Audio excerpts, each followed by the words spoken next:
Monopoly एक market structure है जिसके अंदर एक सेलर होता है। ये चैप्टर मोनोपोली को कवर करता है। इस चैप्टर में हम इस तरह के सवालों का जवाब ढूंढने की कोशिश करेंगे कि मोनोपोलीज क्यों पाई जाती हैं, क्यों वजूद में आ जाती हैं। इसी तरह से मोनोपोलिस्ट के लिए जो मार्जिनल रेवेन्यू है वो लेस देन प्राइस क्यों होता है, और इसी तरह से जो मोनोपोलीज हैं वो प्राइस और क्वांटिटी कैसे चूज करती हैं, कितना प्रोड्यूस करना है और कौन सी प्राइस चार्ज करनी है, और जो मोनोपोलीज हैं वो सोसाइटी की वेलफेयर को, वेलबीइंग को कैसे अफेक्ट करती हैं, और गवर्नमेंट मोनोपोलीज के लिए क्या करती है, गवर्नमेंट फैसिलिटेट करती है या रेगुलेट करती है, और आखिर में हम प्राइस डिस्क्रिमिनेशन ये क्या होती है इसको स्टडी करेंगे। तो monopoly is a firm that is the sole seller of a product without close substitute. तो मोनोपोली एक ऐसी मार्केट है, एक ऐसी फर्म है जो एक ऐसे प्रोडक्ट को बेच रही होती है और वो अकेली बेच रही होती है जिस प्रोडक्ट के कोई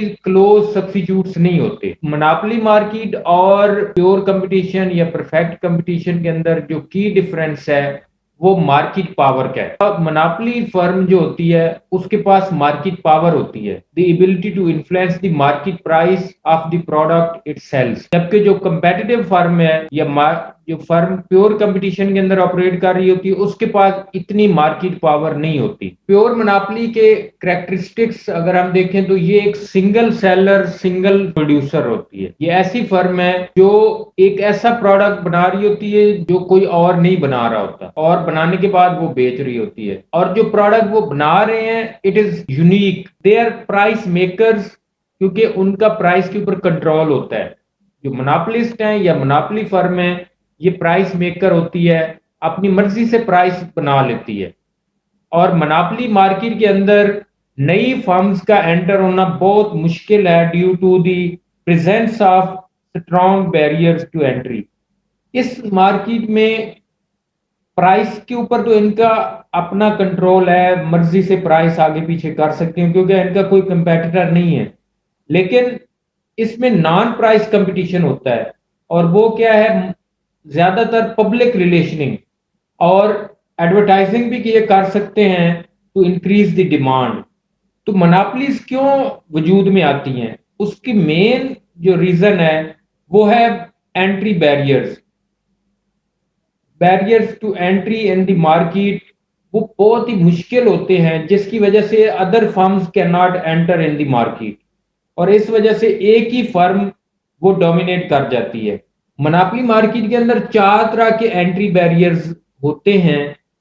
उनमें सबसे पहला तो ये है कि जो एक सिंगल फर्म है उसके पास की रिसोर्सेज की मलकियत होती है, वो जो मेजर रिसोर्सेज हैं वो अपने कंट्रोल में ले लेती है। कंट्रोल ऑफ इसेंशियल रिसोर्सेज या की रिसोर्सेज, मसलन पाकिस्तान रेलवे है तो ये भी एक मोनोपोली है, तो जो रेलवे ट्रैक है वो पाकिस्तान रेलवे की मलकियत है। अगर कोई और फर्म रेलवे ट्रांसपोर्ट के अंदर आना चाहती है तो उनको अपना ट्रैक लगाना बहुत ही मुश्किल होगा। अगर फर्ज करें वो ट्रैक मैनेज कर भी लेते हैं तो यहाँ फैसलाबाद से कराची तक जो जमीन है वो कहां से वो लेंगे। तो लेकिन पाकिस्तान रेलवे, उसके पास सारा कुछ, पेस्को, वापडा, वापडा को देखें तो जितना की रिसोर्सेज हैं वो इनके पास हैं। अब अगर कोई नई फर्म आती है इलेक्ट्रिक सप्लाई के अंदर या प्रोडक्शन के अंदर, तो उनके लिए जो की रिसोर्सेज हैं उनको एक्वायर करना बहुत ही मुश्किल है। मतलब डी बेयर्स है, ये दुनिया के अंदर जो ज्यादातर डायमंड माइंस हैं, जो हीरे की कानें हैं, उनके ऊपर उनका कंट्रोल है। तो अब जिस नई फर्म ने हीरे के अंदर एंटर होना है बिजनेस में, उनके लिए पहले तो हीरा चाहिए ना। तो डी बेयर अगर वो हटेगा तो दूसरी किसी फर्म को हीरा मिलेगा। इसलिए जो कंट्रोल ऑफ इसेंशियल रिसोर्सेज है ये बहुत बड़ा बैरियर है for new firms to enter in the market. इसी तरह से जो गवर्नमेंट है वो भी कभी कभी जो मोनोपोली फर्म्स हैं उनको एक्सक्लूसिव राइट दे देती है कि ये चीज आप ही बना सकते हो, कोई और फर्म ऐसा नहीं कर सकती। तो जैसे मैंने आपको कहा पाकिस्तान रेलवे पहले पीटीसीएल होता था, अब पाकिस्तान रेलवे है, पीआईए है या सुई गैस है, तो उनके पास एक्सक्लूसिव राइट है कि वो रेलवे सर्विसेज को वो करें। तो वो कौन से राइट्स होते हैं? पेटेंट्स की फॉर्म में, कॉपीराइट लॉज की फॉर्म में। वो एक लीगल बैरियर बन जाता है नई फर्म्स के लिए, क्योंकि उनके पास वो पेटेंट नहीं होता। तो जिन लोगों ने पहले काम किया है या जो चीज पहली दफा बनाई है उनको पेटेंट मिल जाता है, तो वो फिर खुद यूज करते हैं।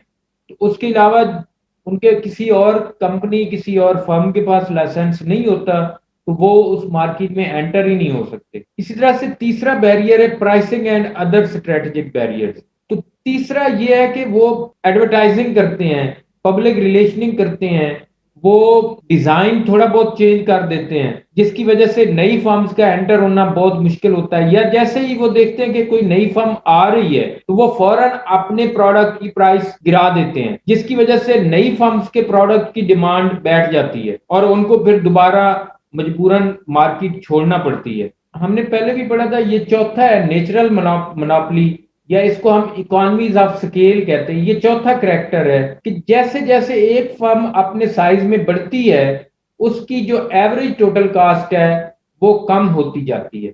तो ये भी एक बहुत बड़ा बैरियर है।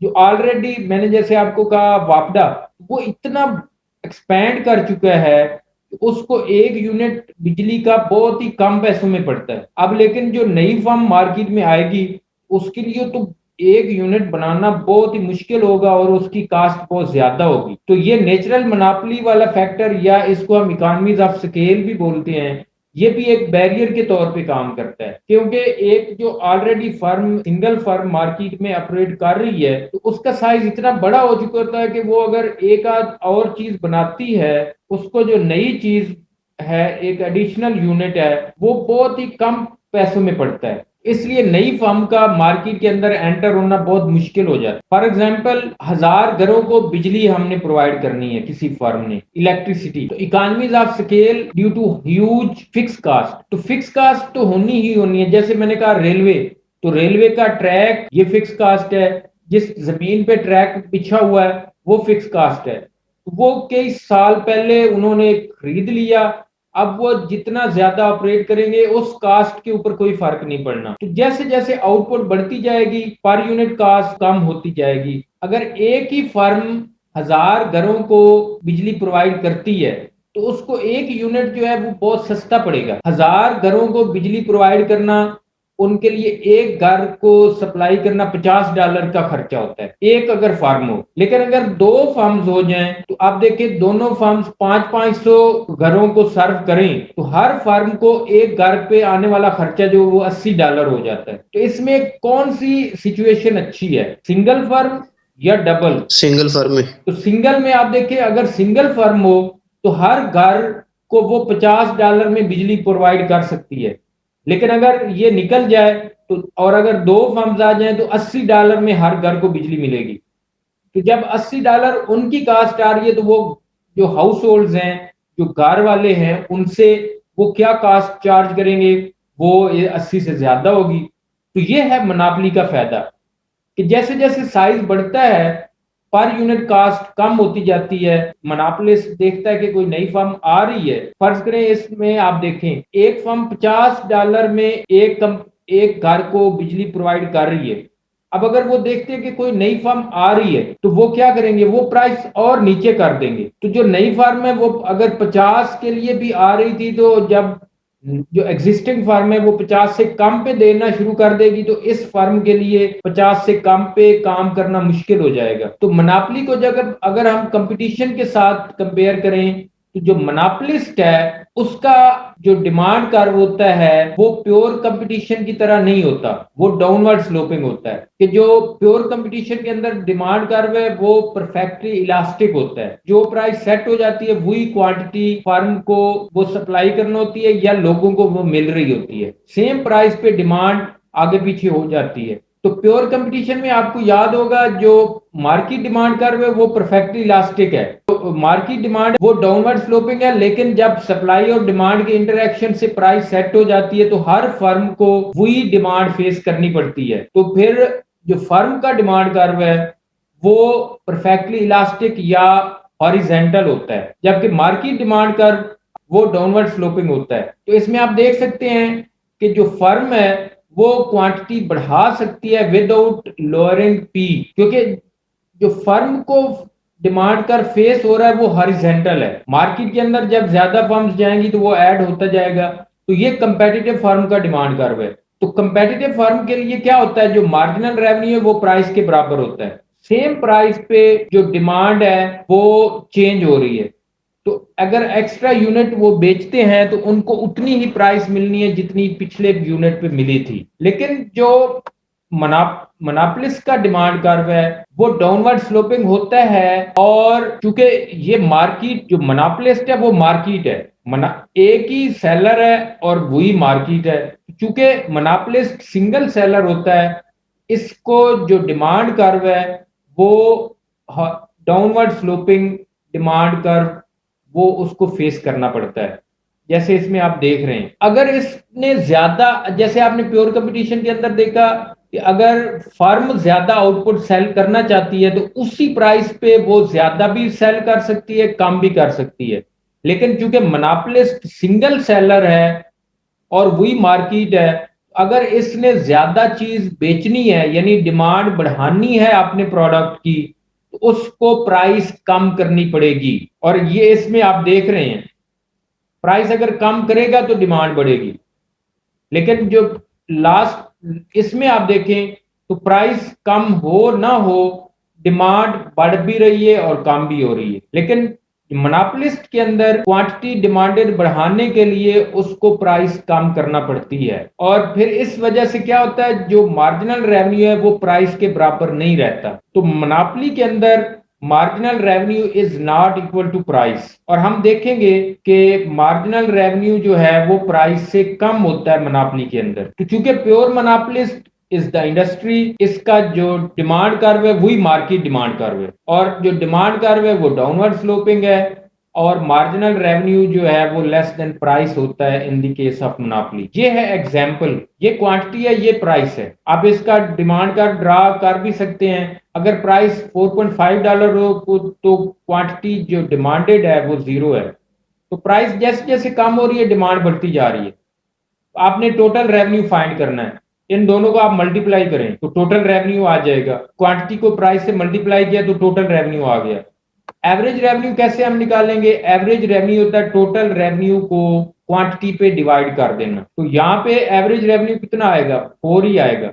यहाँ पे कितना आएगा, टोटल रेवेन्यू 7 है और क्वांटिटी 2 है, तो ये 2 पे डिवाइड होगा। प्योर कंपटीशन के अंदर एवरेज रेवेन्यू और मार्जिनल रेवेन्यू बराबर होते हैं और प्राइस भी बराबर होती है।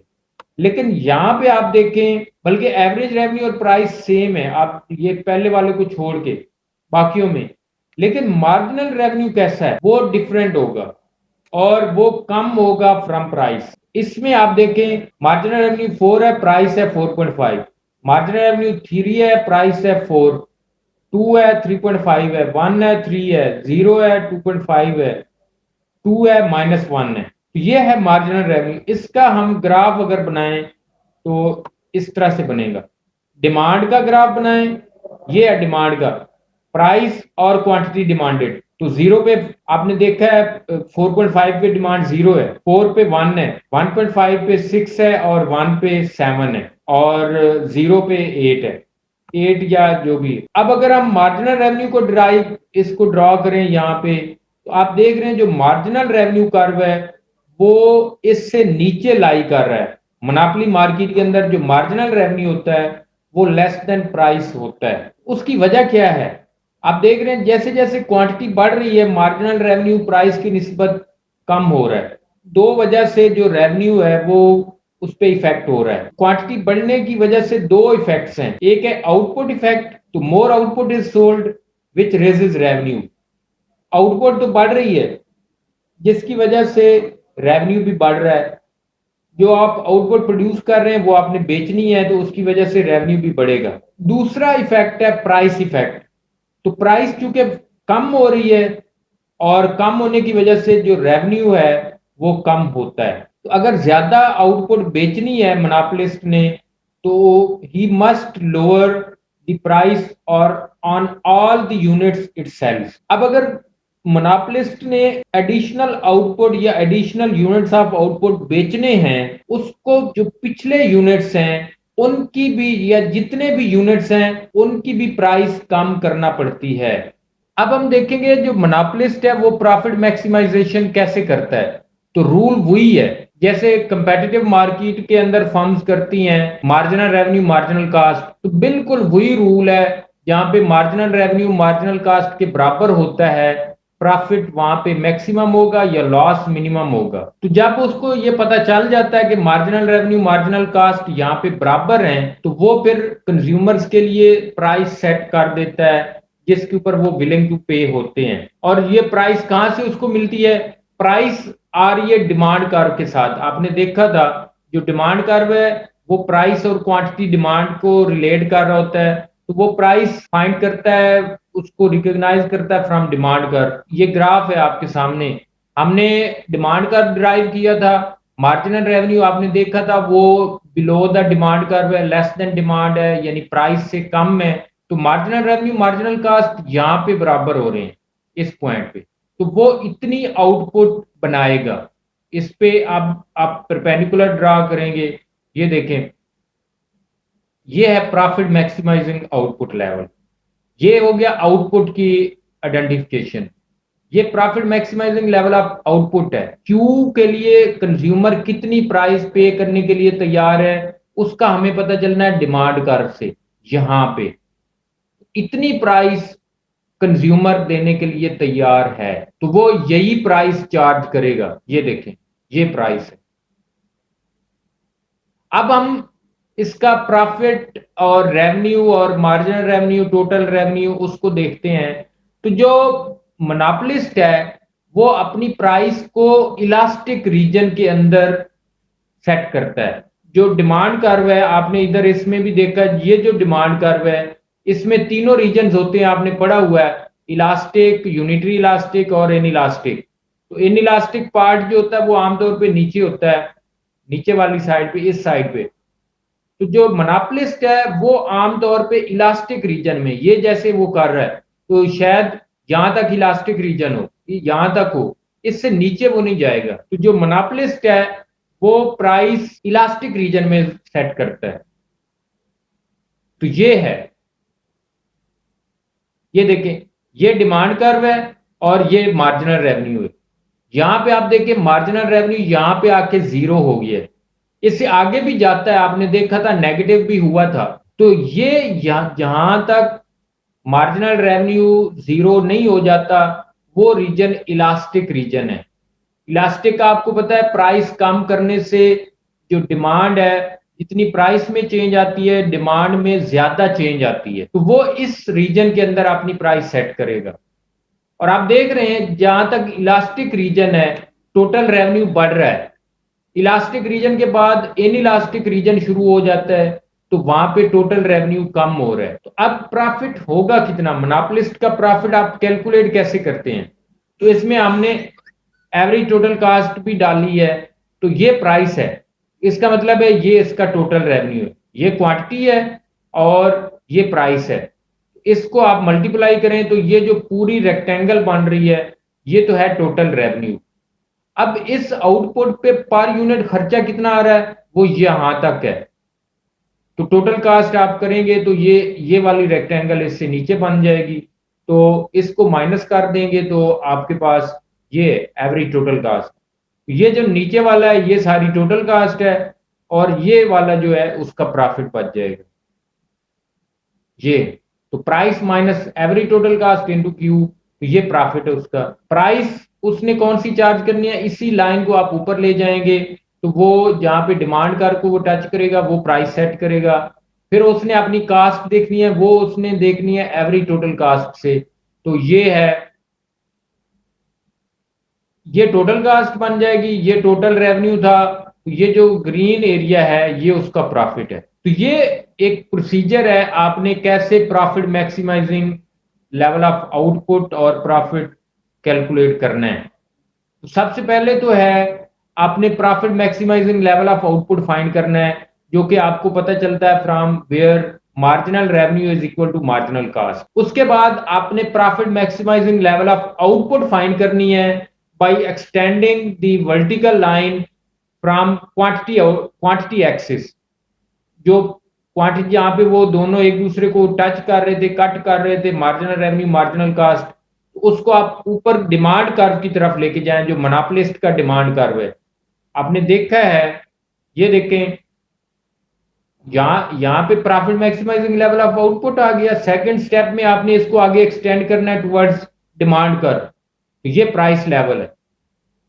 उसके बाद इकोनॉमिक प्रॉफिट फाइंड करना है। उसके दो तरीके हैं, एक है कि आप टोटल कास्ट को टोटल रेवेन्यू में से आप माइनस कर दें, दूसरा ये इसी में ही है, आप एवरेज टोटल कास्ट को प्राइस में से माइनस करें, उस डिफरेंस को आप क्वांटिटी के साथ मल्टीप्लाई कर दें, तो आपका इकोनॉमिक प्रॉफिट आ जाएगा। दूसरा है आप टोटल कास्ट फाइंड करें by multiplying the average total cast with quantity या आउटपुट लेवल। इसको आपने मल्टीप्लाई करना है एटीसी के साथ, ये वाली, ये एवरेज टोटल कास्ट है यहां तक रेड लाइन तक, इसको आपने इससे मल्टीप्लाई करना है, तो ये आ जाएगा टोटल कास्ट। इसको आपने माइनस कर देना है from total revenue which you can find by multiplying quantity into price. Monopoly के हवाले से कुछ मिसकंसेप्शंस भी हो सकते हैं, वो क्यों प्राइस कम करेगा, तो प्राइस कम नहीं करेगा तो जो लोग उसको अफोर्ड कर सकते होंगे वो लेंगे,